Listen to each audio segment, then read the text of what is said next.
अस्सलाम वालेकुम students, hope you are doing well. Accounting circle के चैनल के ऊपर खुशामदीद।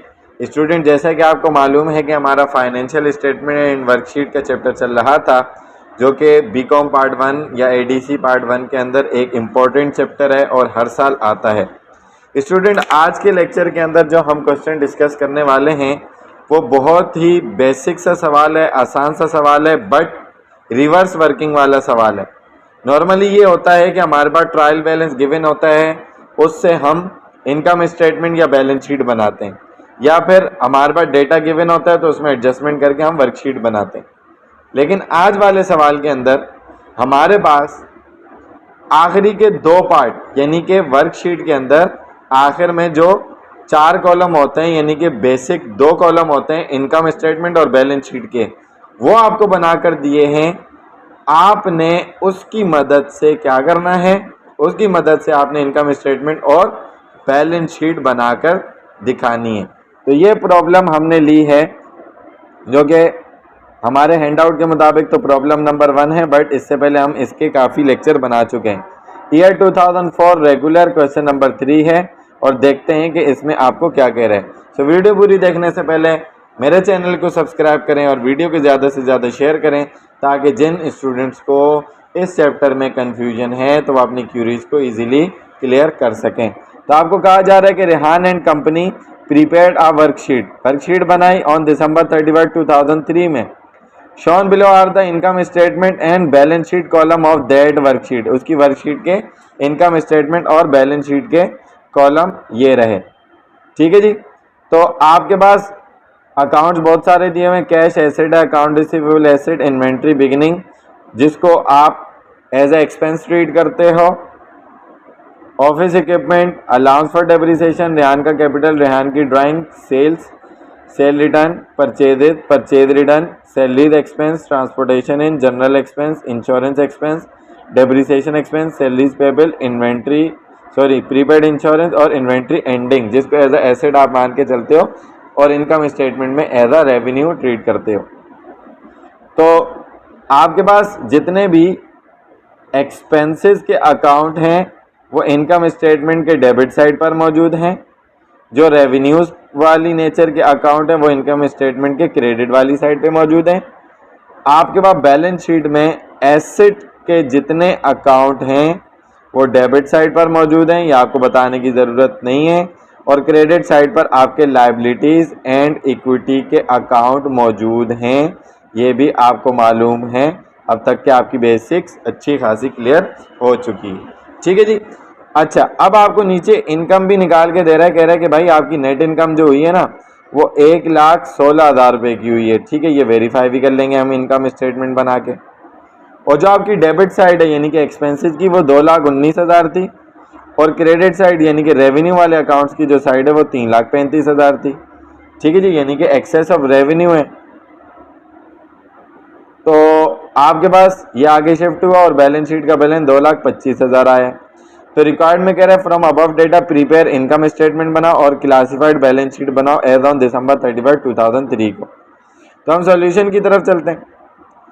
सबसे पहले रेहान एंड कंपनी की इनकम स्टेटमेंट बनाएंगे फॉर द पीरियड एंडेड दिसंबर 31, 2003। हमारे पास सेल्स जो गिवन थी वो 3 लाख की गिवन थी। सेल में से सेल रिटर्न या सेल डिस्काउंट होता है तो हम माइनस करवाते हैं, जबकि हमारे पास sale return and allowance 10,000 given था, डिस्काउंट नहीं था, तो माइनस करवाया तो हमारे पास नेट सेल्स कितनी आएगी 290,000। उसके बाद हम cost of good sold minus करवाते हैं। कॉस्ट ऑफ गुड सोल्ड अगर डायरेक्ट गिवन है तो डायरेक्ट माइनस करवाएंगे, नहीं तो हमें कॉस्ट ऑफ गुड सोल्ड को कैलकुलेट करना पड़ेगा। कैसे कैलकुलेट करते हैं? सबसे पहले मर्चेंडाइज इन्वेंट्री ओपनिंग यानी कि बिगिनिंग लेते हैं, उसको एज अ एक्सपेंस ऐड करवाते हैं कॉस्ट ऑफ गुड सोल्ड में, जो कि 20,000 थी। फिर जो परचेजेज हैं उसको आप ऐड करवाते हैं। परचेजेज में जो भी परचेज रिटर्न है, परचेज डिस्काउंट है, आपकी ट्रांसपोर्टेशन के चार्जेज हैं, वो सब रिकॉर्ड करते हैं। यहाँ पर just purchase return and allowance था ऊपर, उसको आपने माइनस करवाया तो नेट परचेजेज 145,000 की आ गई। और उसके बाद ट्रांसपोर्टेशन जो है वो 5,000 का है। तो आपने जब ऐड करवाया 145 प्लस 5 तो 150 हो गया, प्लस 20 किया तो आपके पास मर्चेंडाइज अवेलेबल है सेल करने के लिए टोटल 1,70,000 की। ठीक है, एंडिंग में जो इन्वेंट्री बची वो आपकी कॉस्ट को कम करके आपके प्रॉफिट में इजाफा करती है। ठीक हो गया, तो इसलिए वो आपका कॉन्ट्रा एक्सपेंस अकाउंट हुआ। ठीक हो गया, एक्सपेंस को कम किया। 170 में से 30,000 की इन्वेंट्री माइनस की तो आपकी कॉस्ट ऑफ गुड सोल्ड 140 आ गई। तो आपकी सेल्स में से यानी कि नेट सेल्स में से 1,40,000 माइनस हुआ तो आपका ग्रॉस प्रॉफिट 150,000 का आ गया। ठीक है जी, ये ग्रॉस प्रॉफिट है। लेकिन इस ग्रॉस प्रॉफिट को आप अभी यूज नहीं कर सकते क्योंकि अभी इसमें से एक्सपेंसेस माइनस नहीं करवाए। तो आपके पास जो एक्सपेंसेस गिवन थे वो कितने थे? 4 थे। एक salary expense 25,000, general expense 5,000, insurance expense 3,000 और डेप्रिसिएशन एक्सपेंस 1,000। इसके अलावा और कोई एक्सपेंस नहीं था। इनको टोटल किया तो 34,000 आ गया। 150 में से 34,000 माइनस किया तो नेट इनकम आपकी कितनी आ गई? 1,16,000, जो कि उसने आपसे यहाँ पर कहा था वर्कशीट में कि भाई आपकी जो नेट इनकम हुई है वो कितनी हुई है? 1,16,000 रुपये की हुई है। तो ये यहाँ पर हमारे पास बैलेंस जो है वो मैच कर रहा है। ठीक है जी, तो ये हमारी इनकम स्टेटमेंट हो गई। इनकम स्टेटमेंट के बाद हम चलते हैं अपनी बैलेंस शीट की तरफ और देखते हैं कि हमारी बैलेंस शीट में क्या क्या आइटम आएंगे। ठीक है, तो बैलेंस शीट के अंदर अगर हम जाएं तो रेहान एंड कंपनी की जो आपके पास बैलेंस शीट यहाँ पर मौजूद है उसको देख लेते हैं। As on December 31, 2003। ठीक हो गया, और उसके बाद आपके पास सबसे पहले करंट एसेट है। करंट एसेट में कैश 25,000, अकाउंट रिसीवेबल 20,000, कोई इसमें बेड डेट्स नहीं था वरना माइनस होता। Ending inventory as asset balance sheet में 30,000 और प्रीपेड इंश्योरेंस 10,000। ठीक हो गया, इन सब को टोटल किया तो टोटल करंट एसेट आपके 85,000 के हो गए। फिक्स एसेट में आपके पास ऑफिस इक्विपमेंट था और उसका डेप्रिसिएशन 80,000 का ऑफिस इक्विपमेंट और 4,000 का उसका डेप्रिसिएशन माइनस किया तो 76। तो टोटल फिक्स एसेट आपके current asset plus total fix asset हो जाएंगे। तो आपके पास आंसर क्या आ जाएगा? 161,000 का टोटल एसेट का। ठीक है, उसके बाद इक्विटीज़ और लाइबिलिटीज़ करेंगे। तो करंट लाइबिलिटीज़ में आपके पास जस्ट एक अकाउंट था, दैट इज़ सैलरी पेबल का account, that is 5,000 rupees. Proprietorship में या ऑनर इक्विटी में आपके पास जो कैपिटल था ऑनर का, रेहान साहब का, वो 1 लाख का था और नेट इनकम आप उसमें ऐड करवाएंगे 1,16,000 की, तो टोटल 216 हो गया।